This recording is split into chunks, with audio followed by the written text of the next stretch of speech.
Chapter 9. Finds Italy. Why do you keep taking pictures of that?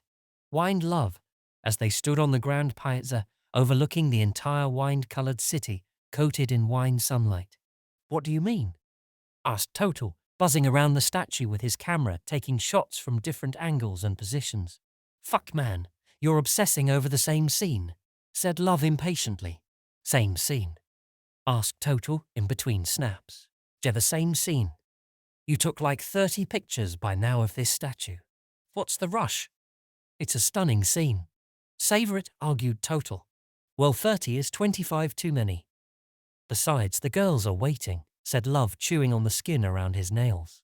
Just a couple more, replied Total as he changed his lens for the 4th time. Look at that. The sky's turning indigo and a crescent moon is cutting out. How often do you get to be on Michelangelo's Piazza with the piercing rose sun staring David in the eyes as it sets over the horizon, with a crescent moon cutting in over his curly locks, increasing its glow, as the big bubble clouds creep in with an impending indigo and a tint of fiery orange, hovering over a red-tiled city that is nestled next to a blood-rossa river quietly meandering along. Total cursed to himself as he buzzed around the square-shaped Piazzella di Michelangelo, which gave a spectacular view of the famous Market Bridge and a cubed medieval palace across from the Renaissance Duomo, its magnificent dome, like an egg placed in a chalice. Wow, that statue really speaks to you, eh? Said Love, his tongue swishing around in his cheek as he tasted the wine he drank. In his left hand, leaned on his right leg, right hand on hip as a child would in annoyance, hungrily waiting for his mother at the shopping mall as the stores closed their doors for the evening. Enough is enough. Lens change after lens change. Right lens, wrong lens, big lens, long lens, wide lens. Enough with the lenses. Aperture lens, zoom zoom sexy boom lens. Looks like a dick. Big, thick sausage dick lenses. Clips it into that hole. Annoying sound, that clipping. Click, click, snap. Sounds nerdy. Glug glub. BRRP. Fua. Is that a seagull? Are there shit hawks in Italy? Must be. Those scavengers are everywhere. He'll go crazy trying to get the perfect shot. We will be here all night. What lens will he use to get that glowing moon in that? Oh shit. Love quickly and quietly grabbed his point-and-shoot camera and attempted to get the sharp-edged crescent moon that began to appear behind the curly locks of David, whilst the sun burned and faded near the horizon. Well, yay, doesn't it speak to you? Said Total out of the side of his mouth. Snap. Snap. Total kept changing positions and angles, ups and downs, in crouches and sitting postures, adjusting the settings on the camera, changing the lenses, analyzing previous photos, keeping them, deleting them, absorbing. Jay. But it's saying something totally different. Oh yeah, said Total, stopping in his tracks and staring at Love. Yay, I sure can. It's saying that this romantic sun is getting all the girls all warm and fuzzy and romantic-like. These same girls are drinking vats of red wine sitting in the park, chit-chatting with each other waiting for some guys to drink with. And you and I are staring at a naked man with the body of a Greek Olympic god, all sweaty and vein-like. And you especially are taking pictures of this robust man. Total relaxed his hand from the camera and looked over at a watchful Love, standing tall and potential, all his weight on his right foot. Wine in his left hand, yearning against this lips, and his camera, his flexed right hand, resting on his thigh, and continued. I can hear David saying to us, "Wow, boys, thanks for taking all of these pictures of me. I really appreciate it. I can even sign them for you later when I'm done with modeling every day and night. But there are harems of beautiful girls waiting to share a real experience with you. If you don't hurry, a bunch of other dudes are going to squat on your territory. Now enough pictures of me. I need to get the last rays of the day to complete my tan. Look, I'm a little wind burnt, but I'm getting a good green glow, with trickles of sweat leaking down. It's not as ugly as my little cock. But hey, I'm famous, I'll get laid anyway." Total relaxed with a deep laugh and stood up, his mouth agape and loaded. "Here's the deal," said Love. "Tell me what you see so deeply in the statue, and take one more picture and we can go. 31 is enough. You're blinding the guy. He seems busy with something. So let it out. I know you're dying to." Total walked over to Love, grabbed his wine as they stood under the grandiose statue that was becoming engulfed by the darkness. At least you saw something, said Total, looking at Love. Bobby probably sees a waste of time because Donatello and other artists already created. Created what? Chimed in Bobby with excitement in his voice, sneaking in the background. The same statue. That's not a creation. It's a copy. That's why they have copyright nowadays. Besides, I didn't say it was from Donatello's version. The tour guide and history books did. Right in this pamphlet.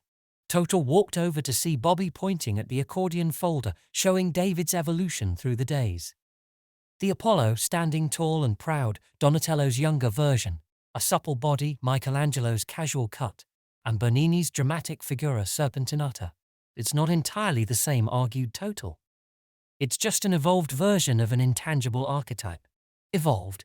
Asked Bobby. Look at it.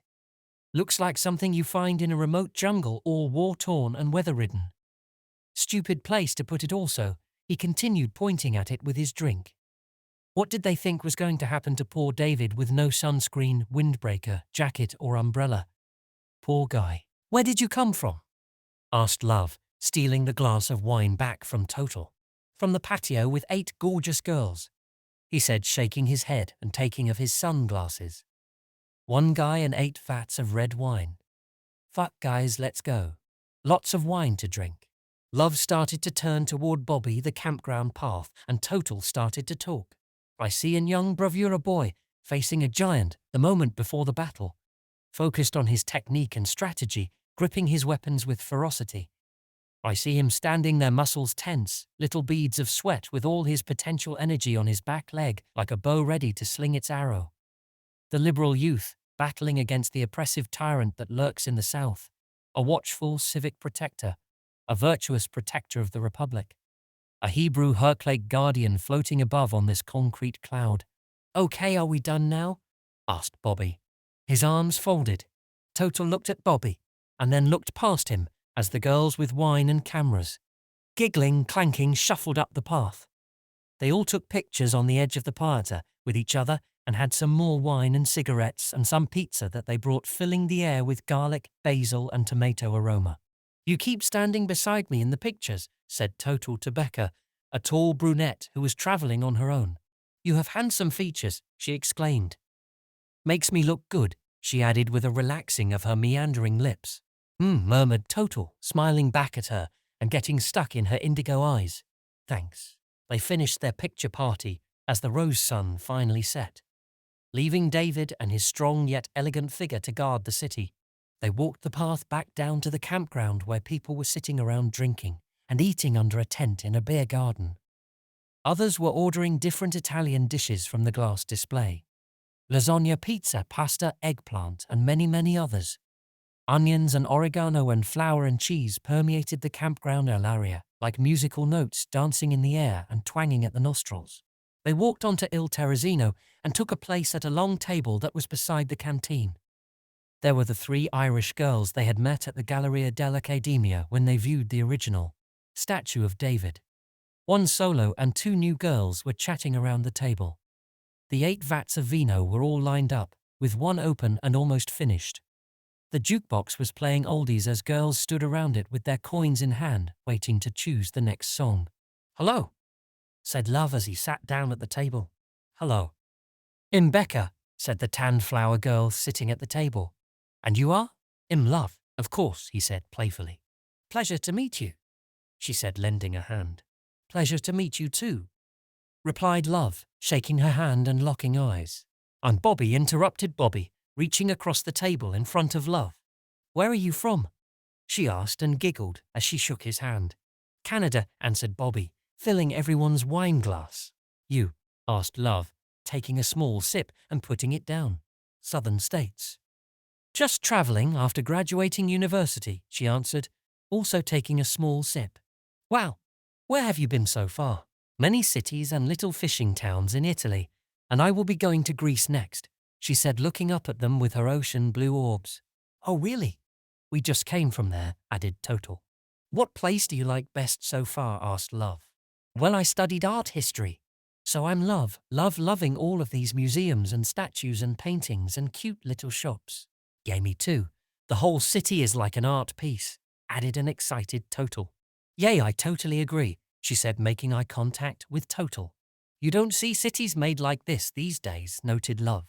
You don't see that much cash and competition funding artists these days either, blurted Bobby. Come on. The artists created it. Hey, don't shoot me. That's what the tour guide said, defended Bobby.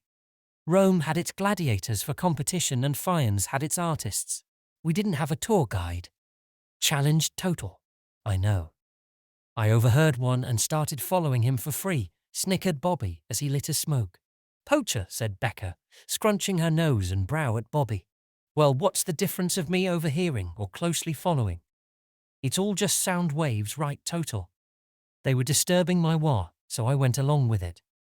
Plus, it doesn't hurt anyone adding an extra ear. He should be proud he caught my interest. Yay. Your interest is quite specific, declared Total. How do you reckon it's all run by money? Asked Love curiously. Well, money drives everything, Love, Simon. You should know that, being as cheap as you are. The artists were the sports heroes of the day. They were all in competition for having their piece placed in the squares or churches or houses or whatever. Domes and statues and doors were canvases to be competed for, said Love, leaning back and looking at both Becca and Total consecutively. The guide was explaining that the mafia family, or whatever you call them, Medici, or something, controlled this area and most of Italy and its currency.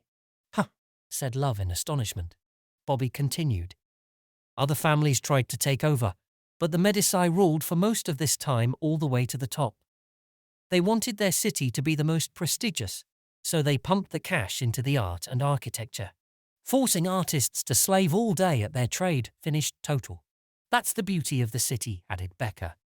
Imagine, instead of mechanic shops for Porsche or Lamborghini cars, it was filled with sculptures and painters and architects. A master overlooking the pieces, training his apprentices, and negating for churches and families to buy or display the work. The artisan culture in full force. There were art schools everywhere, all competing and learning from each other, and in some cases stealing ideas. Stealing. Most of these artists are unique, argued Becca. Michelangelo's David, said Total, leaning forward, is a modification of Donatello's earlier sculpture from what I remember. To be David also. Really? She asked doubtfully.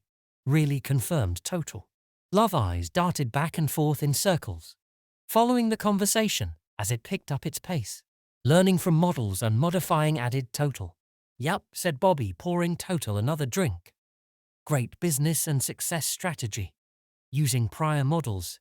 They do that well in Japan, totes. Yeah, look at this booklet, said Total.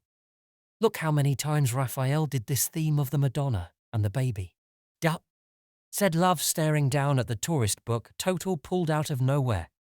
Lots of versions and revision. Jah.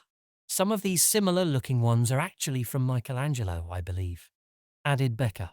Portraying the mother archetype, said Total. They were obsessed, said Love with a knot in his face. Completely obsessed with those themes. Kinda boring seeing the same characters over and over again, don't you think? You're not going to get high quality without someone putting a lot of time and effort in. Their extreme sensitivity and obsession drove their interests, edits and diligence. They were quite competitive also, added Becca. They chirped back and forth with each other like prize fighters, and even painted each other in controversial ways. Oh boy, said Love. That would have pissed me off. It pissed them off a lot, adding tons of fuel to the fire, said Becca, picking up the 4x4 portrait and staring at the Madonna on the rocks, with Love gazing over her shoulder. I still don't get it. It's just a painting to me, complained Love. Not sure why people flock all this way to see this shit. It's a little more than that, said Becca with a warm smile. I mean, the David was cool, but it was just a statue, continued Love. Not really worth the wait. I was happier sitting in that town square, eating those meat and cheese sandwiches we bought and made from the corner store, watching the people walk by. With mustard, added Bobby. You still have it? Yup, said Total. It's boiling in the backpack. You made your own sandwiches, laughed Becca. That's cute. Simple stuff for a simple mind, said Bobby. To each their own, said Love with a shrug. Here, Look at this, said Total, downing the rest of his wine and tapping the vat beside Bobby, signalling him to fill it up again, to which he did as he looked at Love, laughing. Total grabbed the portrait from Becca, apologized, and started drawing lines on one of the Madonna paintings. Grab a drink, Love. This will be while. Fuck, man. I'm not that interested. I really don't care about this shit, whined Love. I know, argued Total with a grin. But maybe, just maybe, some mechanics will help. Not sure about that, said Bobby. He can barely pay enough attention to watch a hockey game without texting the entire time. Check your phone, check your phone, check your phone. Perfect. The phone doesn't work here, noted Total, analyzing the picture. Only time for talk. He can't think that far outside the box, added Bobby, roaring. He hasn't even got out of the center of the thing. Geez, these guys are really hard on you, said Becca, leaning her head on his shoulder empathetically. Love shrugged, smiled, and winked at her. Look here. You can view the beauty of the piece from many perspectives. Or from all of them at once, said an excited Total. Okay, said Love, taking another sip and looking at Becca. Total wrote a list of mechanics on the left-hand side and pointed to it with his pencil. One, the history of it, as Bobby pointed out. The shapes, colors, contrast, metaphor symbol, juxtaposition, composition, emotion, isolation, and many, many others. Others? Asked Love. Yea, others I can't think of. My working memory, well, isn't really working. Or is it long-term? They stared at him blankly at the lameness of his joke. Just look at this, continued Total, clearing his throat and putting his wine aside. Okay, said Love, rolling his eyes to Becca. This is a painting by Raphael, I believe. Madonna del Prato. In the meadow he reads slowly the fine print under the picture. I think. Cleared his throat. Del Prato, yelled Love, waving his hands in the air. Del Papa, added Bobby. Del Prigo, Prigo, Prigo, continued Love, spilling and splattering his wine on the table as he swung his hands around like a composer. Is that the only Italian you know? Giggled Becca. We are fluent, stated Bobby confidently. We I am, claimed Love, pointing at himself. Not sure about him. I'm going to make you fluent in art analysis, soon, pronounced Total. Pay attention. Gracia, Gracia, Prigo, Prigo.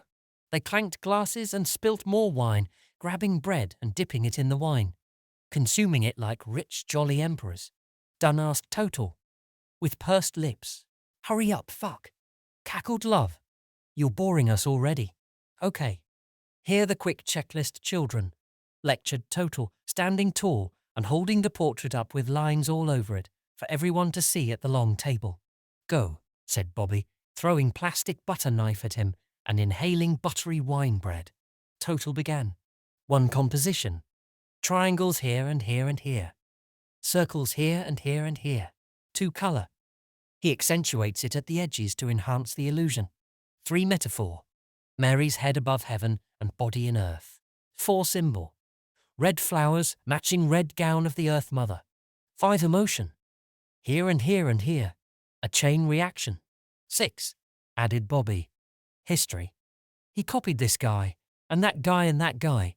He pointed at the other many Madonna pictures from the magazine. 7, added Love, pointing at Total's phone art application. Of course, it's good he painted and edited this 40 times. After copying it. That's got to be cheating. Total's shoulder deflated. 8, continued Bobby. You only know these concepts because you were looking at that art app. Not your ideas at all. You're not going to please them, said Saxon, an intelligent blonde angel, sitting across the table from them. They are purposely being difficult. They just aren't art people. Hallelujah, said Love, giving her a high five. Here, have a glass of wine for your troubles, added Bobby, pouring her a glass. Bread, offered Becca. Thank you, said Saxon sincerely, her blue eyes lifting up as her cute chin humbly lowered. You're an art person, asked Total, now sitting down and grabbing a drink. Of course. That's why I came here, she said. Art tour around Italy. You're loving it. Oh yes, yes, yes, she exclaimed, shuffling in her seat. It's so uplifting and inspiring, like waking up from an anesthetic, numbness. Love stared at her perfect white teeth against her soft lips and cheekbones. Is this your first place? Asked Love. No, I was just in Milan studying the Last Supper. And asked Total, leaning over the table and squishing the bread with his elbow. Oh yes. What did you like about it? Asked Total, his knees on the chair. The sheer explosion of a moment.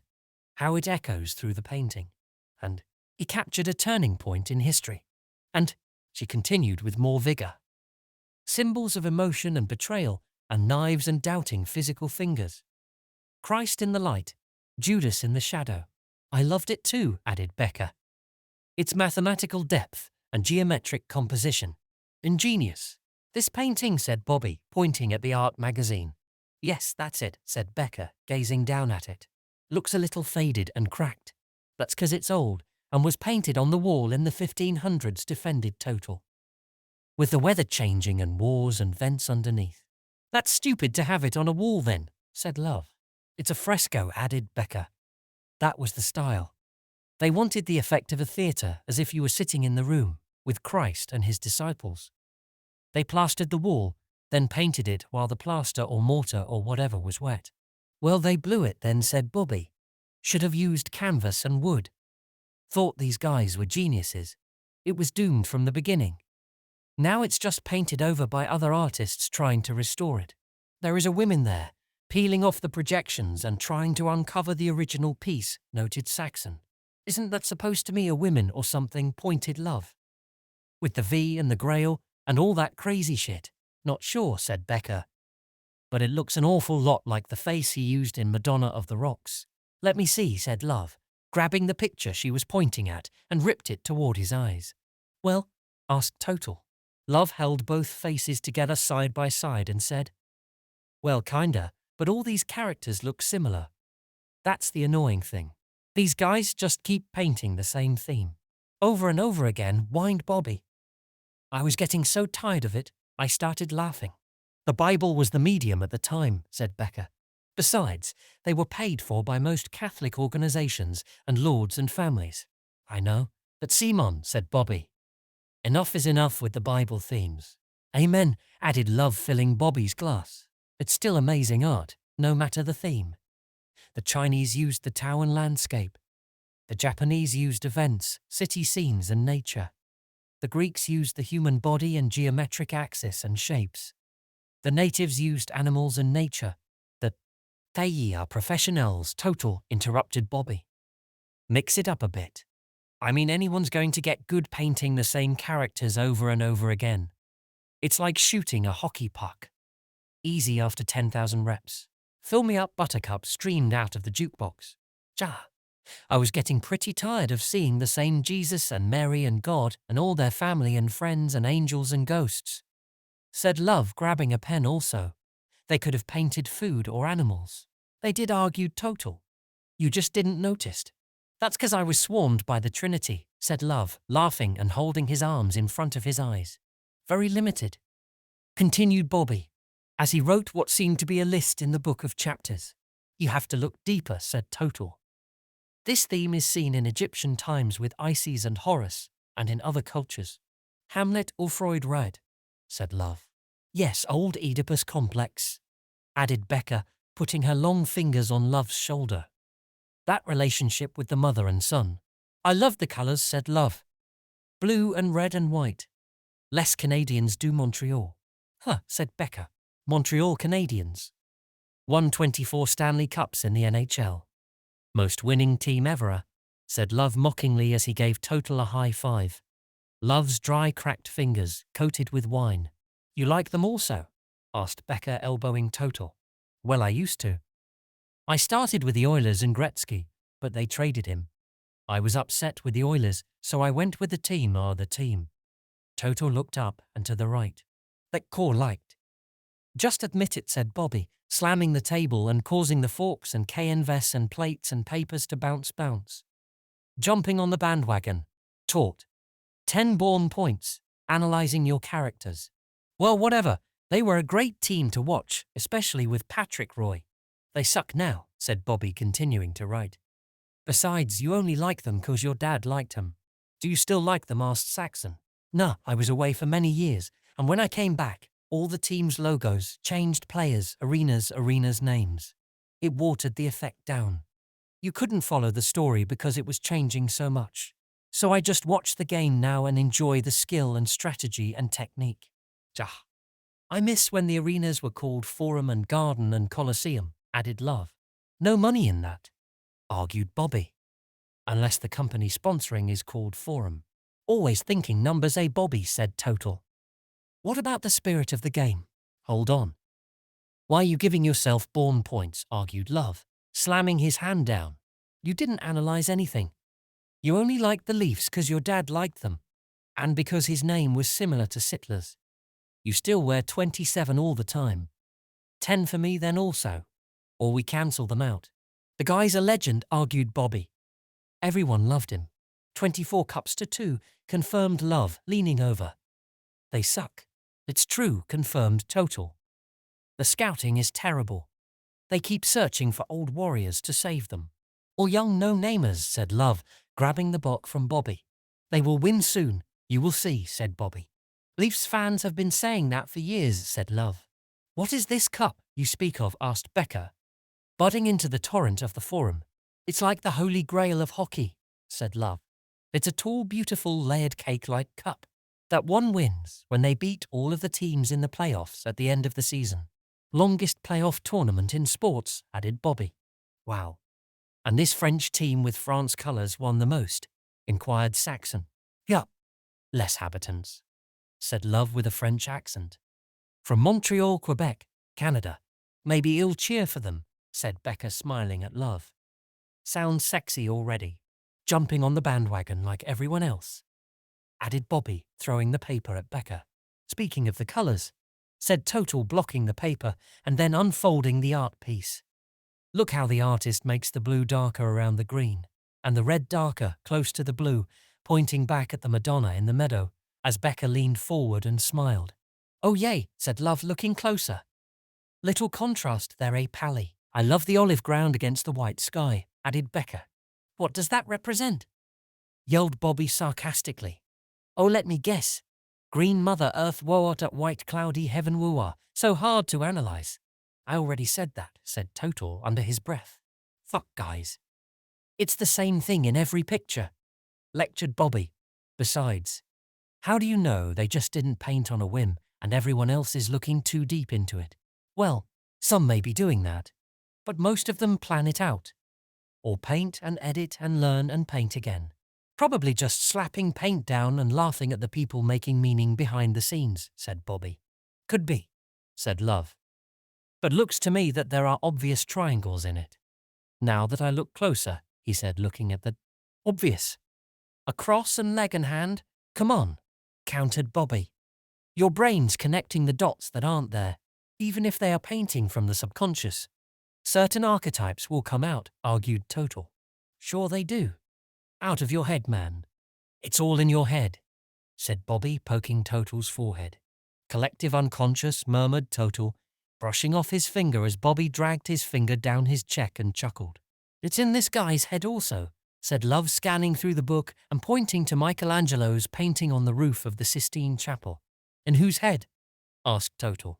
This guy leaning weakly on his elbow on the green grass, said Love, imitating the character's posture and faltering.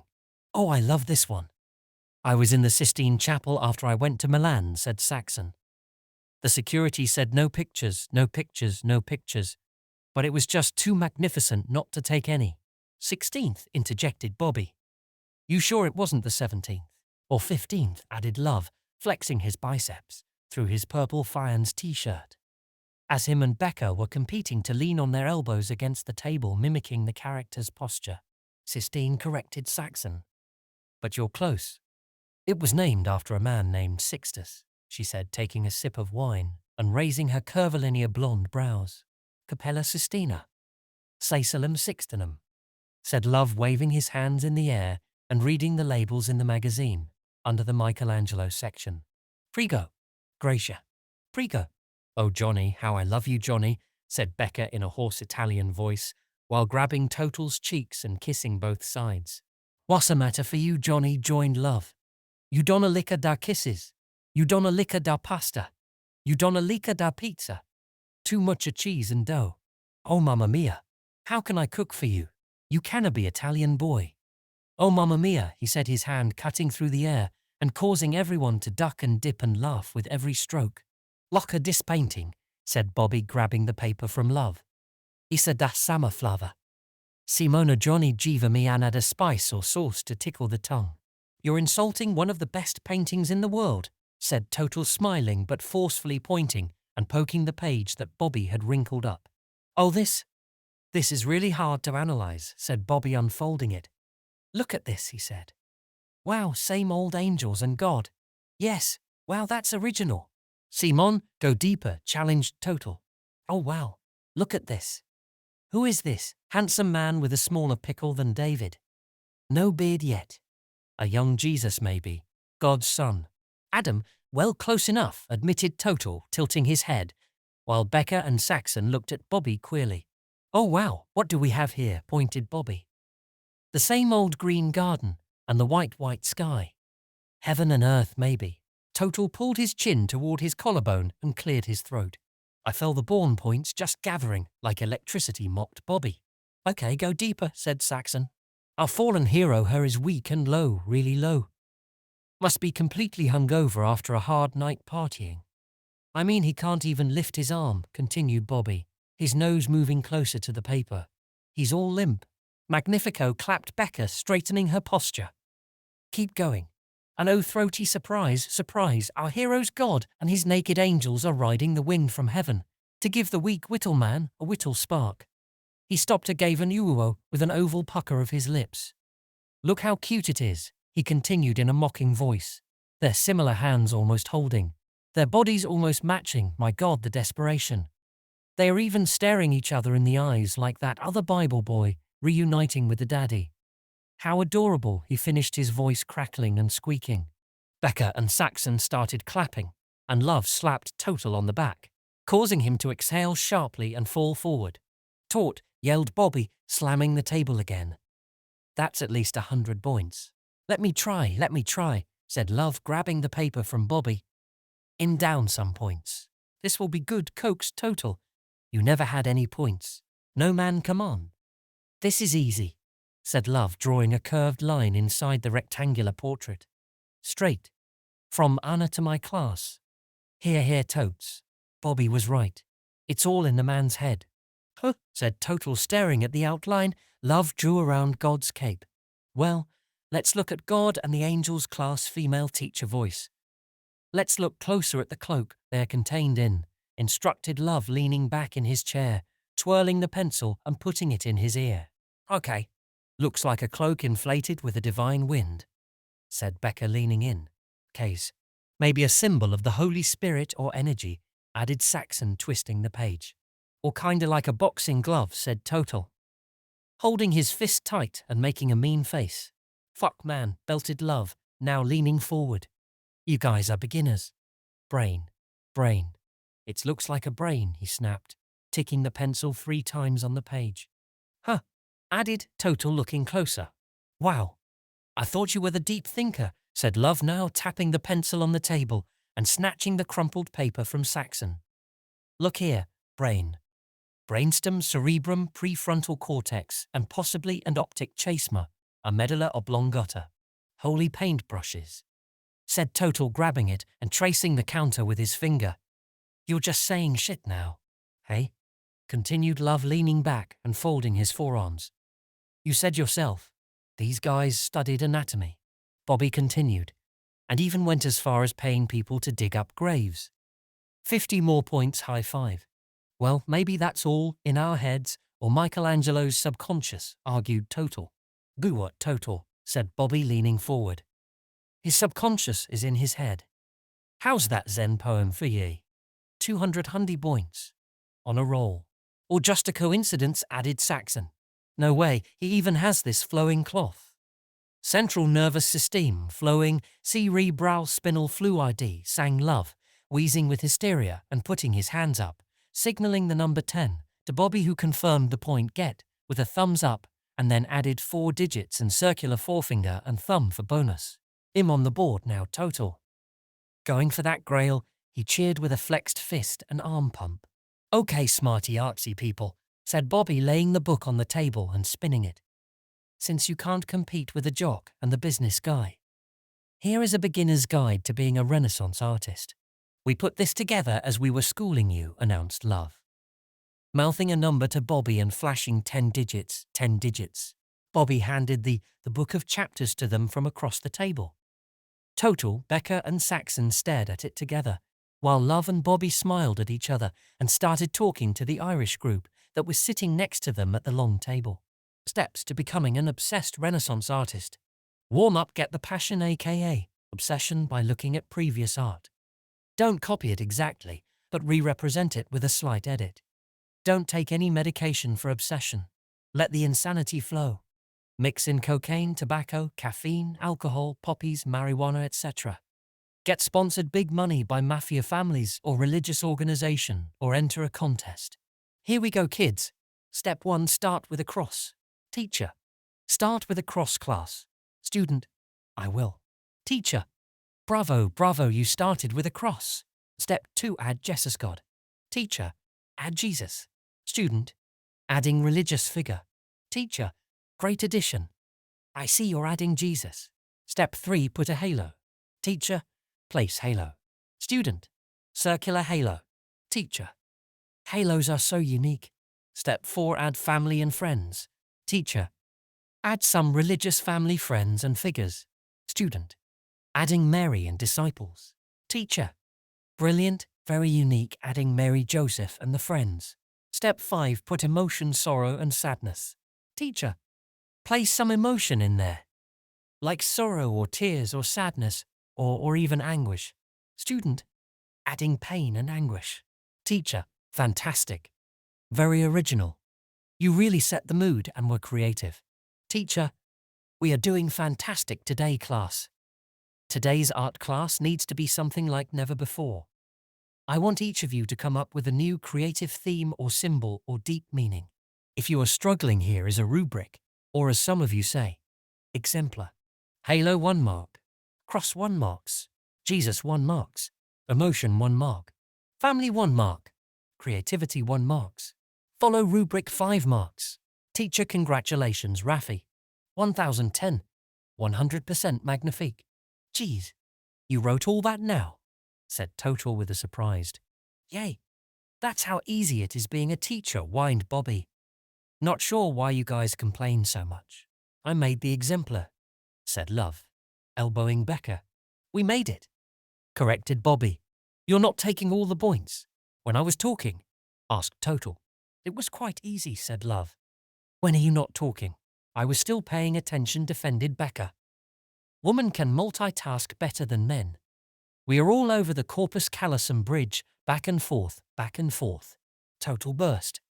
Well, it went beyond painting and into architecture, weapons, sculpture, math, optics. They were inventing techniques that were genius. He grabbed his camera. They used different glass lenses to get different three-dimensional effects and perspective and depth of field. They used the lenses as projectors to project. Just admit it. It's not that good. They were in it for the cash and fame. Nah. In most cases, it was an honest expression. Look at this one, said Total frantically. Look how he uses depth and arches over and over. Different textures of paint. Look at this, he even painted all classical figures of ancient Greece in here, and himself. You keep painting and sculpting and painting and sculpting. It's just a matter of time before you made a good painting. Well, Holloway, fuck Pally. We should stay here and start our own school, said Love, laughing. All you have to do is put the hours in, and you will be a genius, said Total. Yay, we would kill it. Make artists stars again, said Becca. Art studios everywhere, continued Total. Facing off in the town square in the early rounds of the tournament, then the finals in the Colosseum, added Bobby. With different teams and clubs and leagues, said Total. Big salaries. Salary caps, said Bobby. Trades. I'll give you Michelangelo for Raphael and a can of paint. I'll take it, said Love. Only on one condition. What's that? Answered Bobby inquisitively. We keep the David. Never. Never. I'll give you my mum's pasta recipe instead. You know what they say. Teach a man to fish. Deal. Answered Love as they shook hands. You guys are fucked, said Becca. I'm going to put another couple of songs in the jukebox. The tour guide said they were like sports stars of the day. We didn't make it up, countered Bobby. Yay! We are resurrecting the Renaissance, added Love. Renaissancing the Renaissance, edited Total. Yeah, zen that one, pointed Love. Scusi, said the lady that was working behind the kitchen counter earlier. Scaza, you must vamoose now. Disastora is a closer. Where can we go? Don't know. Must move. Scusi, she said, spraying and wiping the tables beside them. We can go up to the park. There is a bench and campfire spot, said Saxon. We sang there all night, until the wee morn as lassies and lads write Joyce. She yelled toward an Irish girl that was sighting at the other end of the table. Was a wonderful sing-along session. Who was the lead singer? Me, of course, said Joyce, crashing in with a theatrical smile, grabbing a glass of wine and slamming it. Let's roll, said Total, downing his glass of wine and grabbing 2 more vats. Jay, we have a guitar in our tent, said the Joyce friend, the other lass. Okay, let's do it, said Love, grabbing his drink and walking toward the counter and glass display that housed the day's leftover pizza and pasta and eggplant moussaka. Scusi or scusa. What time does it close? Asked Total to the waitress. She pointed at the framed clock, which had no numbers, just a seconds hand spinning around. I'm sorry. I don't know Italian, screamed Total. I mean, I love it. Even phone numbers sound poetic. Circle inside a square. Why make a clock with no numbers? Little too artsy, less functional. How to get a rhythm and pattern without numbers and notched measure and spaces. Just round and round. One slice, one hurt. I can't let the food go to waste, said Total, pointing to a mixed dish she had gathered to toss away. This, she asked, gesturing to the plate. See, said Total, a guilty look on his face. She gave him the plate, and he scarfed it down at the table. When finished, he looked at the table. Everyone was slowly departing from its white cloth cover, now hanging wrinkled and painted with wine, puffs of ash, tomato sauce, dried cheese and papers. Total joined the cumbersome drunken core. They all followed Joyce up the path to the park bench area that was beside the road and below Michelangelo's Piazza. The fire pit was exhausted down to a bunch of ashes and hollowed wood, beer cans, cigarette butts and old wine vats. Everyone sat down in 1 by 2 by 3 by 1 2. Jane grabbed the guitar and Joyce began warming up in what seemed to be a musical language. Joyce began singing and dancing with the vat in her hand as we hop up to camp, in a low-light lamp. Let's raise our whiny pints, heavenly nigh high. Hi, ho. They echoed in an anthem, all raising a vat or glass or smoke or weak hand. Jane grabbed her flute and started playing, as if she were warming up for hours, sounding like a flock of birds fluttering and chirping in the morn, when Irish eyes are smiling. Sure, 'tis like the morn in spring. In the lilt of Irish laughter, you can hear the angels sing. When human hearts are happy, all the world seems bright and gay. And when human eyes are smiling, sure they steal your heart away. Wow, free show. Yeah, man, yelled Total, lifting his glasses. Keep her going. Now it's time to slow it down. Jane fixed her flute's tweet and Love grabbed the guitar and strummed, quietly waiting for the hymn. In Dublin's fair city, where the girls are so pretty, I first laid my eyes on sweet Molly Malone, as she wheeled her wheelbarrow through the streets broad and narrow, crying cockles and mussels. Alive, alive-o. She started clapping and dancing around. Alive, alive-o. Everybody. She repeated this over and over as she danced around and visited all the people surrounding the fire, giving them hugs and high fives, while Jane played the flute as beautifully as anyone could ever play the flute. Alive, alive-o. Alive, alive-o. Love's strings merged with the tongues, crying cockles and mussels. Alive, alive-o. Total took off his shirt and started imitating David Pose. Alive, alive-o. Alive, alive-o. He attempted to look like a model in a store, but stumbled. Alive, alive-o. Alive, alive-o. Crying cockles and mussels. Alive, alive-o. And flushed and wine-lipped. She died of a fever, and no one could save her. And that was the end of sweet Molly Malone. Alive, alive-o. Alive, alive-o. Alive, alive-o. In their drunken mess and depressed reactions. Everyone slowly followed the lyrics and energy as she danced and danced round the fire pit. Her static spark built a charge. Alive, alive-o. Alive, alive-o. Alive, alive-o. Joyce was a snowball gaining mass, a child collecting Wilder's playmates, the engineer of a lyrical train, gathering passengers, with steam and speed, eats butlering spaghetti and mead, beckoning Bram Stoker's ghosts, fueled by the coals of unconsciousness. Spirits of Ireland's past entered the portal. Vampires and booze flourished and flowed. Dublin was resurrected and revived. Bobby sang along with his chin high in the air, like a wolf howling at the moon in between puffs of his cigarette. Love raised his hand in the air and murmured blurred lines and lyrics, as Joyce continued flapping her feet and chords to the fluttering of the flute, toot, toot, flutter, oot, toot, until Joyce stopped. The flute stopped. The strings stopped, singing stopped, the rustling leaves stopped. The fire crackled. The flute flickered again and Joyce bellowed out sharply, slowly and clearly. Now a ghost wheels her barrow through the streets broad and narrow. Alive, alive-o. The circle clapped and cheered and wooed as she titled her head back, smiled and sat down beside Total in exhaustion. Wow, that was awesome, said Total, crossing his ankles. Are you or him a trained singer? It's in me blood. All lassies and lads of TH land are born with a fiddle for a finger, a flute for a gull. Our muscles are made of piano strings, our teeth the keys and our souls sparked by the dancing muses, she said, cleverly smiling at him, behind red flowing hair and ocean blue eyes. It sure is. Gave me goosebumps. Wow. Do you like my smile or my singing? Both, said Total, so invigorating. Better than Mona Lisa's. Well, that's not a fair question. Simon, be empathetic, she argued. It's in the top 3 most beautiful art pieces in the world, next to its own Last Supper and his chum's Last Judgment, stated Total. It is beautiful, isn't it? She said, biting her lip with her ivory teeth. We were just in Paris. Oh, wow. How was it in person? So fucking stunning, she said, leaning back. I mean, small at first, but it grips ya no matter where you walk in the room. The eyes directing their engaging gaze like breath to a flame, igniting all these questions. Like who is this Madonna? This Mona Lisa? Is she smiling? Or is it her normal pose? Is she rich or poor? Is she or he? Gay or straight? Pregnant or not? Where is she or why is the landscape crooked? Why is it so dark? What does she know with that wry little smile?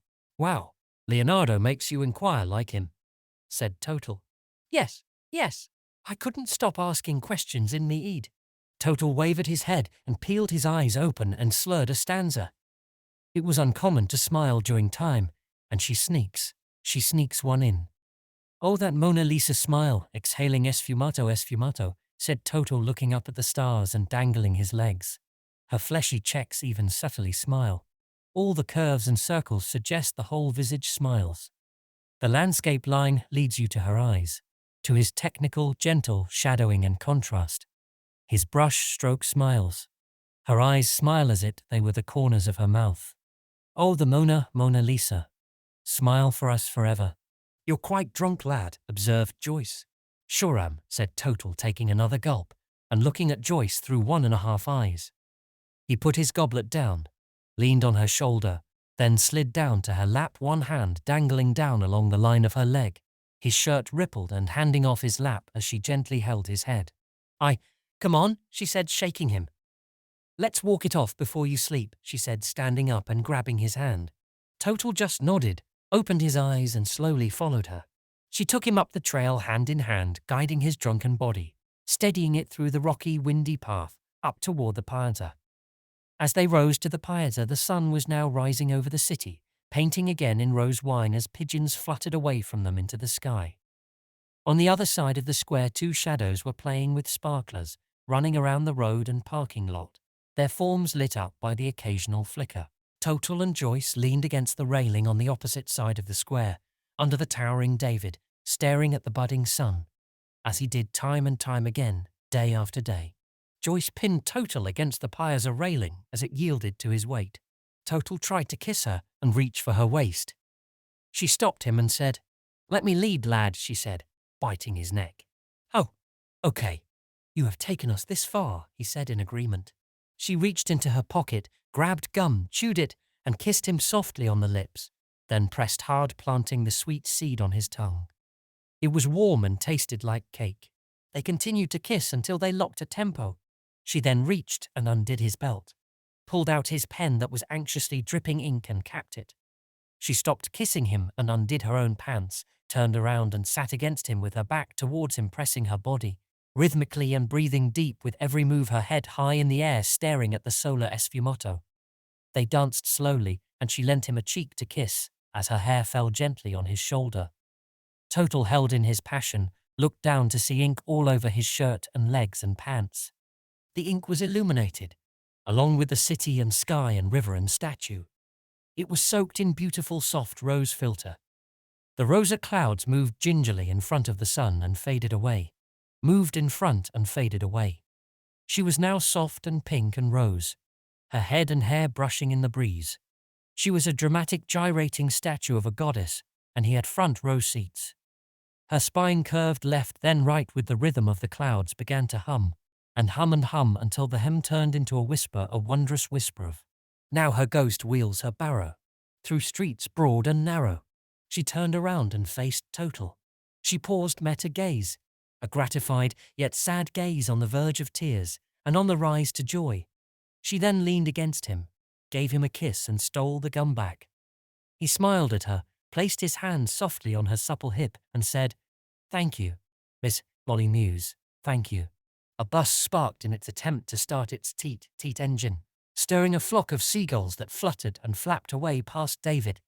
The group of sparklers now popped off rockets and fireworks that banged and boomed and swooshed through the air, and a purple one, and a blue bomb, and gold, blue gold streamed, long and lingering golden spider legs, cascading cascata flowing down like a weeping willow tree over a creek. Dreads in a reggae beat, willow tree, oh so elegant, so heavenly, so soft, oh so sweet, so sweet, so sweet. The smell of sulphur lingered in the air, and the haze of smoke rose through the scene.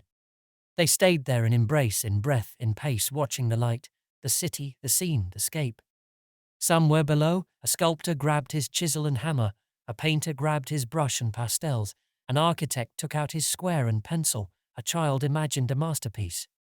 The piece waited in captivity until it heard its first stroke, chip, chisel, and scratch. It waited to be expressed, to be unlocked, to be released. It waited there in humble peace. The fire had dwindled and all had gone to bed. Love and Becca were last to see the coal, last to hear the morning bell, last to leave. They talked about their victorious endurance, and then walked down the stairs hand in hand through the campground toward the tent. "Your book is in the tent, right?" asked Becca. "Yay, I think it's in my bag or Total's," answered Love as he trailed behind her. "You really want to sign it, don't you? I told Total I would sign it." "Hup," she hiccuped. "I have to tell him. His grammar and spelling were terrible in his poetry. Doesn't know you're from your Hup. I have to teach him a lesson. Limerick style," she said as she raised her pinky and forefinger into the air like a rock groupie. "Well, we can look for it," said Love, laughing as he unzipped the tent, let her in, and threw her the bags.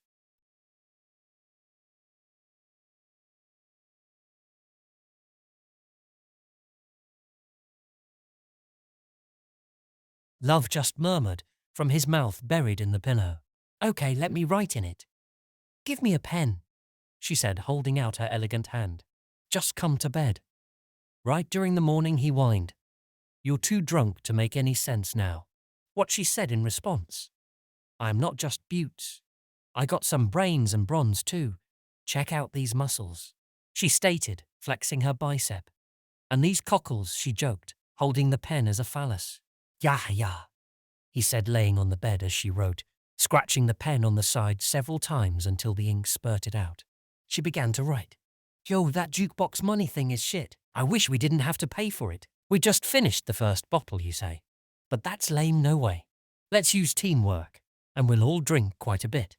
Becca, done," she said, placing the book down gently under the bed, then throwing herself on top of Love, who was stuffed against the wall of the bed and tent. She rolled him over and kissed him, aggressively staring at him with her piercing blue eyes that shone beyond the shadows of the tent. Her tanned skin covered her thin body as she rose upright and took off her own shirt. Her long brown hair draped over her dark nipples and lean frame, which was illuminated by her sweat and contrasted lighting. The darks merged with the light. Her white teeth flickered, matching the white in her eyes. Sitting on him saddled, she grabbed his shirt with a delicate hand as if to peer at a forbidden treasure. She took his shirt off as he lay there looking up at her, gently stroking her thighs. She looked at him, also laying there with dilated eyes. "You are a piece of art," whispered Becca. "Are you unlocking my marble form?" replied Love. She placed her hands on his curvy pecs to adjust her straddled position.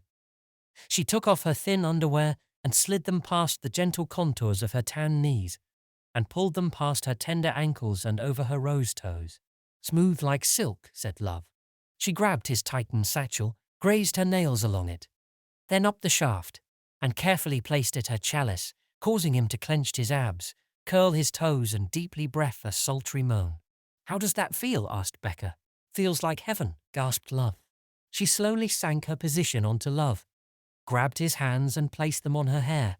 Her supple thighs curved and sucked around his body, rocking her pelvis back and forth, back and forth. Love stared at the crest of her hip as it gyrated back and forth rhythmically.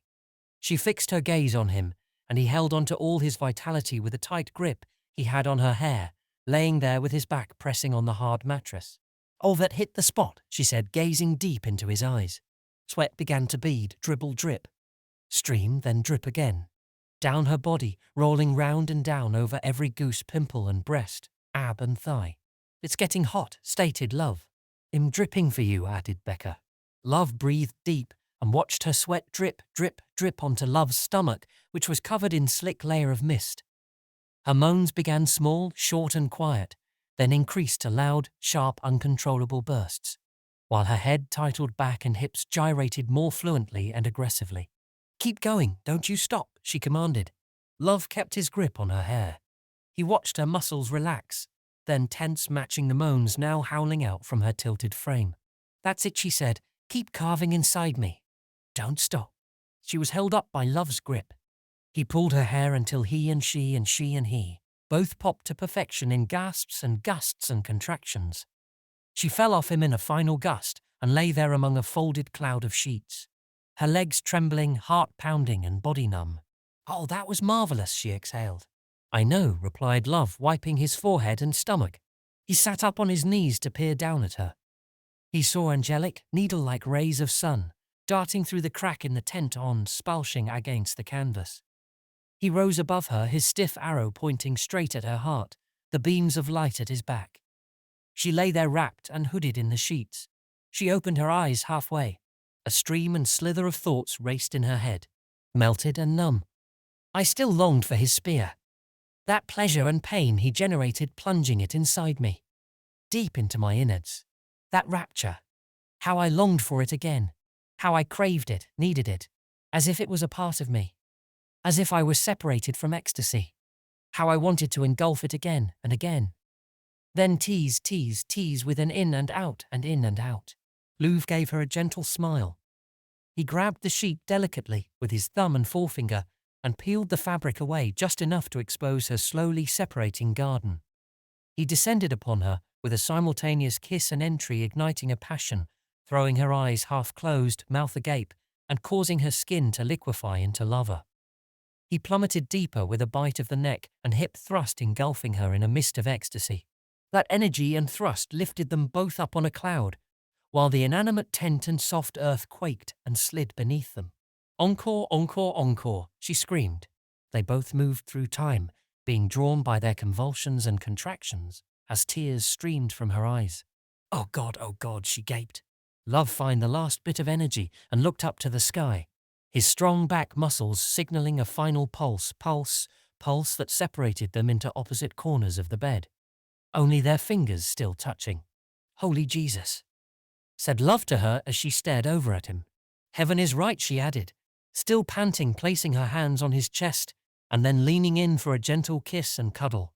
Both lovers fell asleep to the sun's light coming through the thin layers of drapes, while Bobby continued to snore in the background. Suddenly, Total stormed into the tent with his shirt in his hand and playing with his watch. "Hey, Becca," said Total in a panted breath, ignoring them, and immediately grabbing his backpack to jumble through it. Becca stirred from under the covers. "Hey," she said in a raspy voice, and giving him a signal of devil horn hands. "We need to get to the train station," he said with a concerned expression. "Why?" said Bobby, now awake, his face puffy and voice hoarse.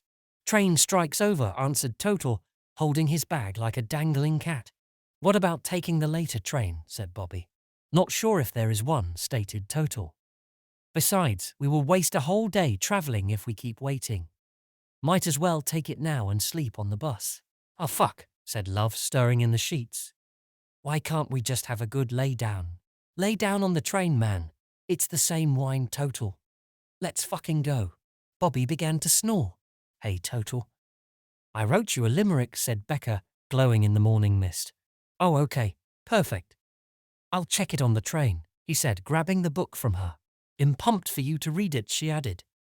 "I got inspiration from the muse herself."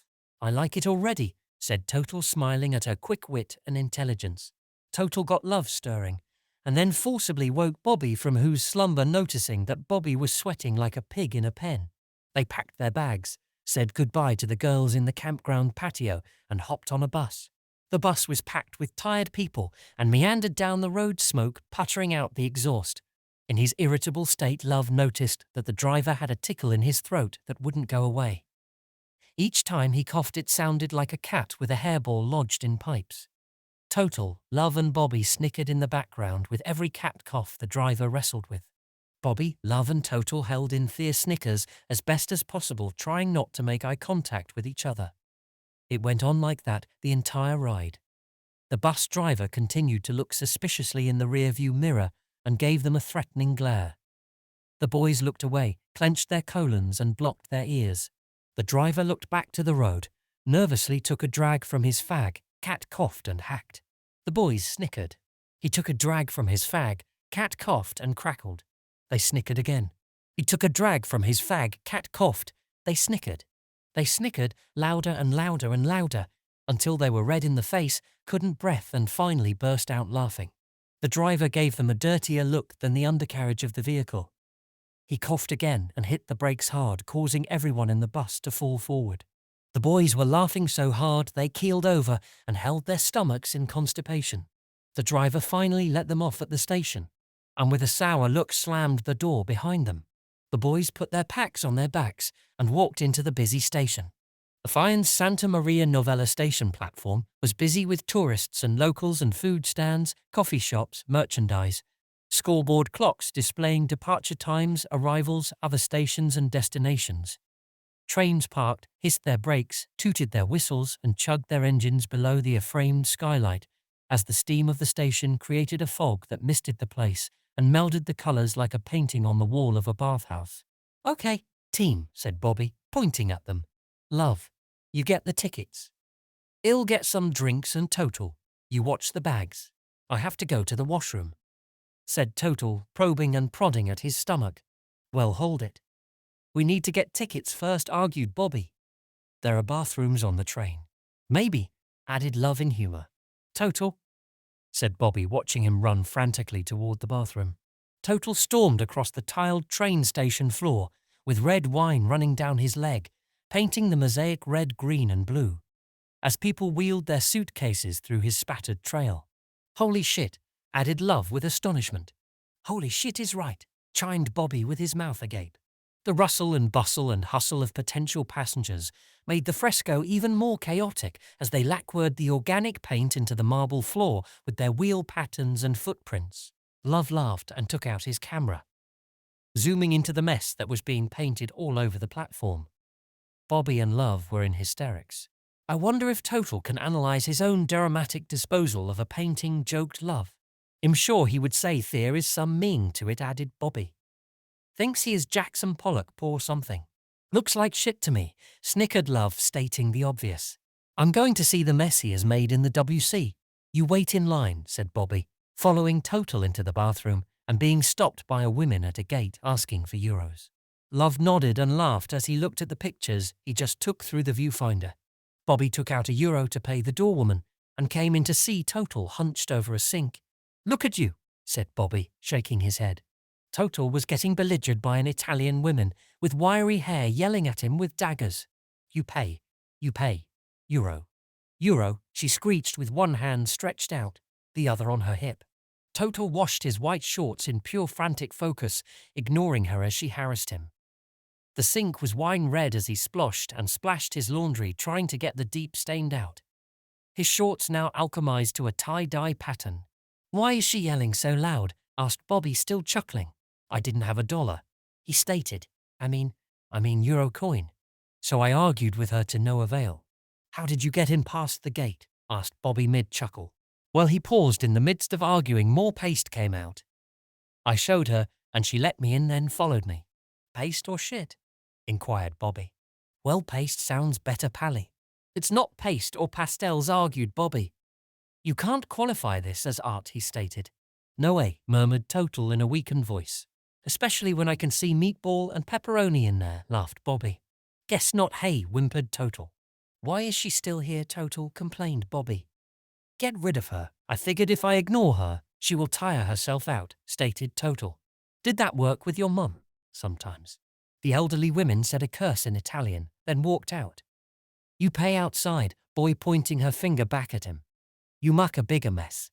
Yes, scusa, scusa," said Total, now sweating furiously from the brow. "No scusa me. You cleaner it all up. You pooper everywhere. You think da toilet isa the whole world," she said, walking back toward him, her hands and arms flailing like a crazed gorilla. "What will clean this better?" asked Total with wide eyes. "Cold water or hot?" "Nothing, bud," said Bobby, leaning over him. "Throw them the fuck out and let's go. They are a lost cause." "I just bought these though," argued Total, stopping his scrub. "Well, we need to get this train." "Is €20 worth missing this train?" asked Bobby with a tilt of the head. Total stopped immediately, gave a deep sigh, shut off the taps and threw the shorts in the garbage. Letting the rainbow paste swirled down the sink until it went suck. He splashed the water around the sink, cleaning the excess Neapolitan waste, while Bobby went for a shit of his own. Total then grabbed tissue and cleaned the splattered floor and stall and door. Bobby threw a pair of shorts over the stall he got from his backpack, which landed on Total. "Thanks," said Total to Bobby. "I'll wash them when I'm finished and give 'em back to you." No. "I don't want them," grunted Bobby. "Just chalk it up to the other shit you owe me." "Oh yay," replied Total, slipping them on and feeling the crispness. "Sandals, Swiss Army knife, camera, backpack and tons of other shit I can't remember," listed Bobby as he flushed the toilet. "Oh, you realize, Total? Sorry about that stuff. You ruined them all. Totally totaled all of it. Fuck, man. Get organized. Love ruined the camera and perfume, not me," defended Total. "Whatever," said Bobby, tying his drawstring. "I can't keep track of you two." They closed the stalls, paid the woman, and walked outside to the platform where Love handed them their tickets. "Holy fuck, guys, what happened in that water closet?" asked Love. "A total wreck," said Bobby. "It was an immaculate ejection," added Total with a smirk. "I wish I was there to see that performance," said Love as they boarded the train. "Just picture wine/shit everywhere," said Bobby. "Everywhere. A diarrhea diorama," added Love, pursing his lips and nodding his chin. "Yeah, that was it," agreed Total, who was still checking his leg for any leftover streaks. They got on the train, grabbed their seats, and listened to it click, clack and chug out of the station. Bobby and Love fell asleep immediately, while Total grabbed the book of chapters to see the new entries and add one of his own. "Yo, that jukebox money thing is shit. I wish we didn't have to pay for it. We just finished the first bottle, you say. But that's lame, no way. Let's use teamwork, and we'll all drink quite a bit. Becca, best Canadians ever. I knew I was drunk when I tried to hold onto the floor. Is really on Muintiwari. They call me Jane. Jane. Hey guys. I heard you met 2 cool Irish girls on your trip. Lucky you, Joyce. No woman, no cry. Total's getting upset cause bar is closing soon and Bobby is telling stories about the tour guide in Prague again. Hope everyone enjoys the rest of the night. Go on the Irish. James.